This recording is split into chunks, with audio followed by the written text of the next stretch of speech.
In the world of stories revolving around action, combat, and strength, there is no theme that is more commonly discussed than hard work beats talent. Whether it be a story of a loudmouth ninja fighting to gain the respect of his village, or of an everyman who rose to the occasion with his own two fists. This theme is often associated with these stories to the point of them being the sole focus by those who discuss it. I mean, why wouldn't it?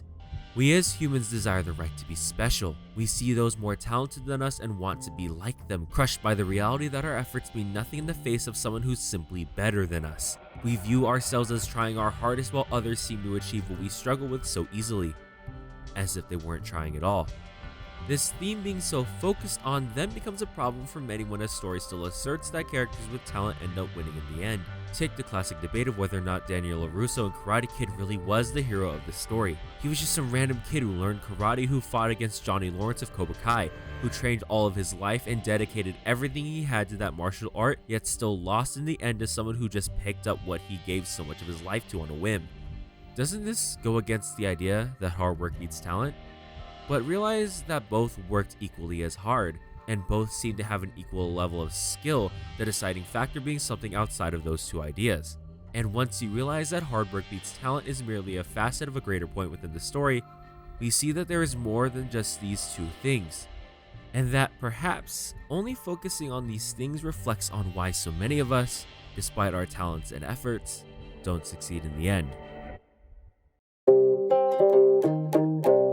It's through this theme that I want to take a look at an overlooked and fairly unknown martial arts manga by Ohta Moare that was published in the seinen magazine Good Afternoon, and how it explores the nature of talent through a very unique lens, because Teppuu places this idea front and center as part of its narrative. But what I want to focus on today, rather than going over more of the main crux of the story, that being its focus on women's MMA and thus a critique of gender roles and the nature of women choosing to enter that world, is how Teppuu, rather than debunking hard work beats talent entirely, more so exposes the core of what that kind of story entails. Because talent is a thing very much focused on throughout the story, mainly by comparing our main character Ishido Natsuo to her foil and rival Mabatara Yuzuko, surrounding both characters with people that serve to frame this theme and its nature by having these two journeys clash. If you haven't read this manga, I highly recommend it as it's one of my all-time favorites, but hopefully by the end of this video, you will not only want to check it out, but also have a new perspective on this theme that has been misconstrued and more often than not used to malign the core of various other series. Teppuu is very blatant with showing which characters exhibit which aspects of hard work beats talent, the most notable being Natsuo herself. On top of her academic and athletic abilities, her appearance is slender, beautiful, and more importantly, taller than everyone else. The very first page being her standing above a boy confessing to her. By comparison, Yuzuko is extremely boyish and short, so from the get-go you would think that this story is just a classic underdog story, but our perspective is reversed. Yet that doesn't seem to be the case.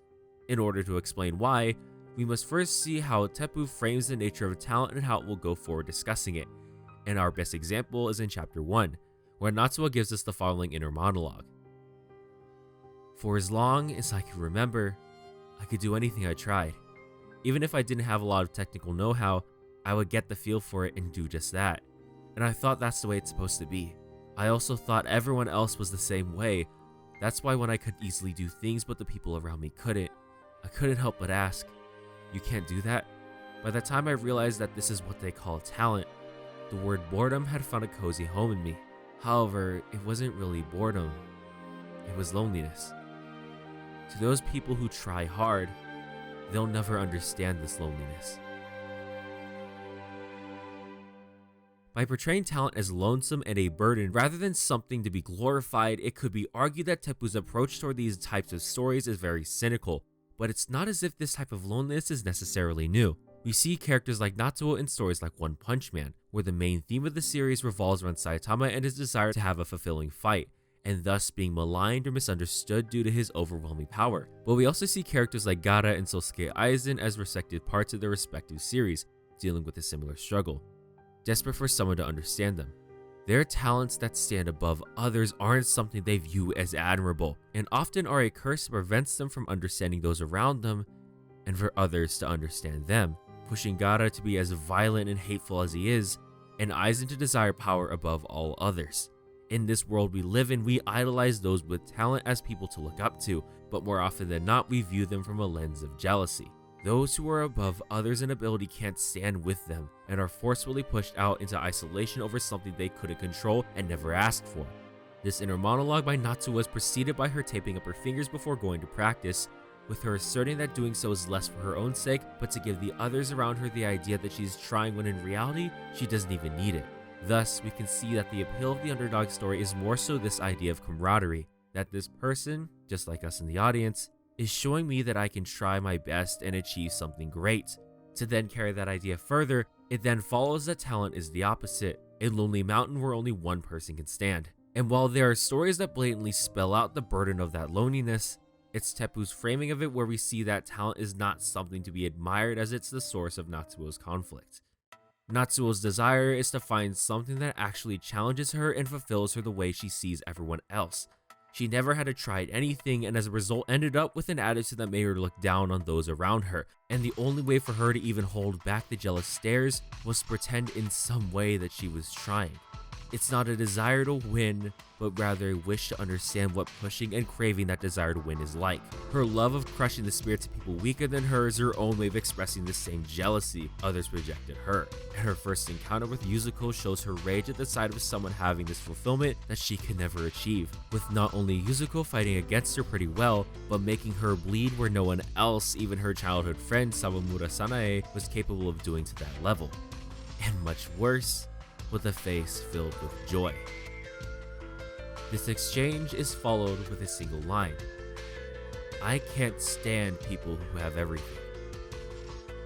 Ironic as that may seem considering Natsuo's immense talent and gifts, it's through the story of Teppuu that we come to realize what she meant by that line, explained through the very idea that while Natsuo with her immense talent is seen as a monster in her own right, even Mawatari Yuzuko is frightening to the most talented of people, including her own rival Ringi Cordero, the pedigree daughter of the world's greatest MMA fighter Mario Cordero.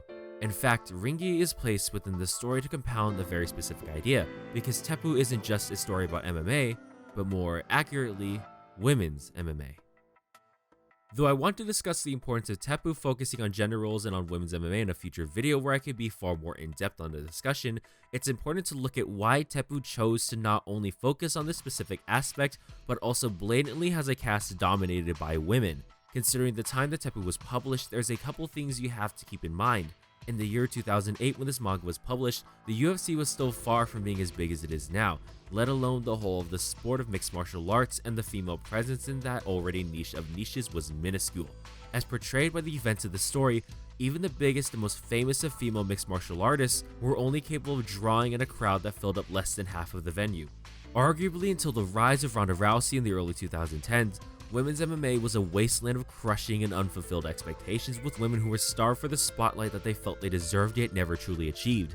And more interesting is this quote from the series that rings all the more true as to why this is. A man fights to pursue strength. A woman fights to defend herself. For a man, you're taught that combat and strength are things to pursue for glory and praise. It's encouraged by others around them to continue to build strength and dominate others with their power. Men naturally have biological advantages that make them better suited for combat and the capacity to build strength that women just don't have. It's as if the world itself is telling you that if you're a girl, not given the natural gifts of a man, then don't even try to stand in this world. The epitome of natural talent standing above the hard work of others without it.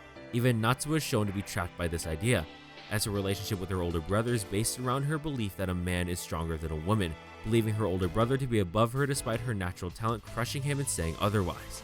Thus, the only kind of person who could stand in this brutal world are people who are either exceptional or insane. In Ringi's defeat, a Japan's strongest male MMA fighter displays how monstrous she actually is. A girl, even more terrifyingly, a teenage girl, dominated a man who was supposed to be much stronger than her, live in front of his very own nation. She is the embodiment of a monster who stands above the others, yet she compares herself to Mawatari Yuzuko. And we get this interesting comparison of her by not just herself, but Mario Cordero who trained her. She's not exactly naturally talented, as in their childhood Ringi was able to far surpass her while she struggled to do the basic things. Yet now they stand neck and neck. And to compound this, Ringi as a kid was terrified of Yuzuko, This monster could even crush a man was afraid of this little girl, and it all had to do with the look on her face. What made Yuzuko so terrifying wasn't her skill, it wasn't her ability or even her will.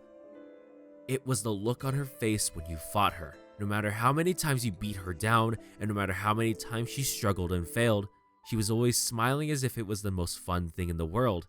Even when her parents came to stop her from getting beaten up, her response was simply, "Why would I stop coming to such a fun place?"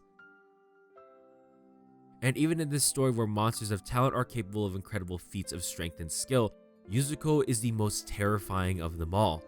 That joy she has in fighting is all she needs to drive her. Whereas everyone else pursues strength for glory, family, and proving their own worth, Yuzuko's only drive is to continue having fun for as long as she can, and that drive crushed every opponent she faced. Rather than hard work beats talent, it's simply her joy and her own awareness of who she is that allows her to be unstoppable and push past any adversity. Natsuo's talent, however, was a curse. It pushed everyone else around her away and branded her as a monster. It made her seem as if she was looking down on and disrespecting the efforts of others when that was never the case. She simply had no reason to struggle because she just managed to get everything easier than everyone else, but her own dislike of that talent made her miserable. She couldn't have happiness because the very thing she had that everyone else desired was what caused her so much pain. It was so damaging that it crushed her older brother, who she saw as her hero. She always envisioned him as being better than her, and whether she realized it or not, ended up placing that burden onto him to try to be stronger. But how could he do that when his little sister who admired him crushed his pride over and over again? It pushed him to the breaking point, and that line we see her say about Yuzuko is given new context, because her older brother, who she wanted to protect and looked up to, shouted in his rage and hatred of his own weakness, "I can't stand people who have everything." What I've noticed about most underdog stories is that they are less about a person without talent beating someone with talent, but more so about a person who believes themselves to be nothing realizing they are something, who begin the story rejecting a part of themselves that makes them more exceptional than they initially believed. Rocky Balboa isn't an untalented boxer. In fact, throughout the course of the entire franchise, the very opposite is shown. Rather, he believes himself to be nothing more than a bum, a person bound to his circumstances and unable to achieve anything because he's who he is. Yet Mickey asserted that Rocky could have been the best in the world if he just tried, and his fight against Apollo Creed was him realizing that potential, because he doesn't even win this first fight. Rocky loses to Apollo in the first film, and rather than celebrating that he's there in that ring like everyone else around him is, he turns to Adrian, the person who believed in him from the very start. Rocky is an underdog story, yet it's not that he without talent defeated Apollo who had it, but that this person who had no joy in his life and didn't believe in his own capabilities and never tried was given the chance to struggle and confront it with his whole will.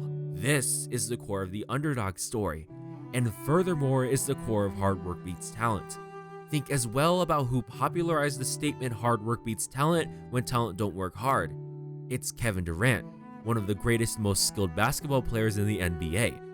To succeed requires both hard work and talent. You can't succeed with only one or the other, but more important than any of that is a genuine love for what you're doing and a belief in the capabilities that you have. The reason why Natsuo, for all of her talent and ability, was unable to defeat Yuzuko was simply because Yuzuko had everything.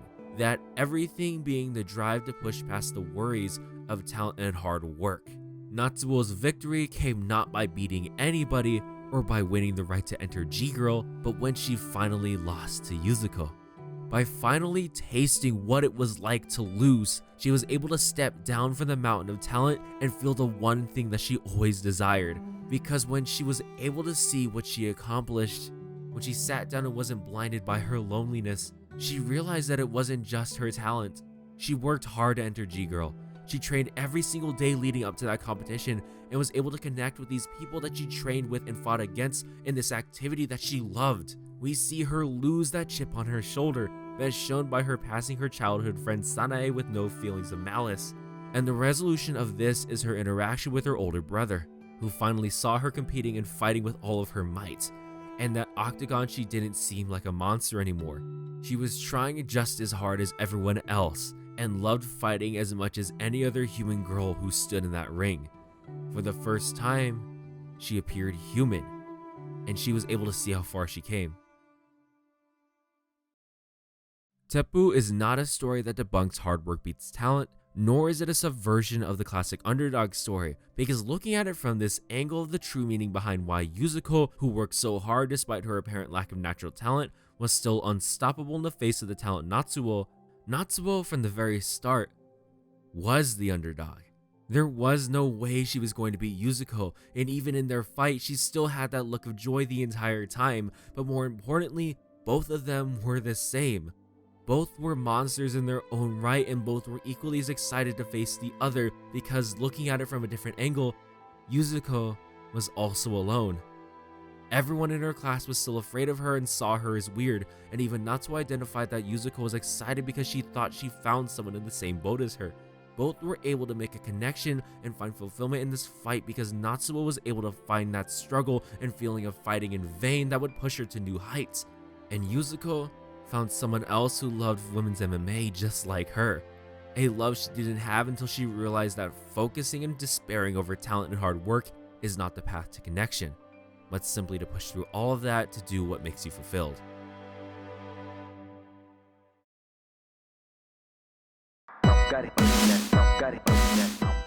Thank you for watching another video by yours truly, WattheWut. That's right, I am finally back from break and making analysis videos now. Every Saturday, at least what I'm aiming for, every Saturday I'm going to be uploading a new video, which is what I've been working on this whole time. So hopefully that schedule works out.